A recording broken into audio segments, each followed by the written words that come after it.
Hi friends, இந்த பூ என்னன்னு தெரியுதா? இதை பார்க்கும்போது உங்களுக்கு சின்ன வயசு ஞாபகம் எல்லாம் வருதா? அப்படி ஞாபகம் வந்தா கமெண்ட்ல சொல்லிட்டு போங்க. வாங்க பார்க்கலாம்.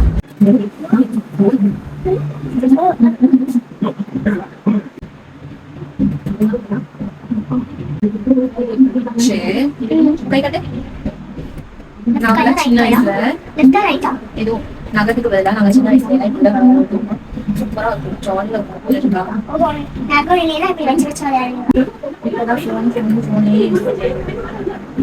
அப்புறம்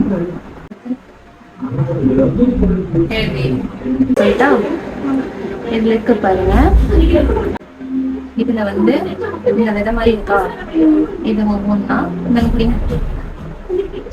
ஆக்சுவலா இதை வச்சு நாங்க தான் சண்டை போடுவோம். இப்ப பாத்தீங்களா, வச்சு யார் ஃபர்ஸ்ட் வந்து நீரா விட்டு யாருக்கு வந்து இந்த விதை வந்து அப்படியே இருக்கும் அவங்க வின்னர். ஓகேவா?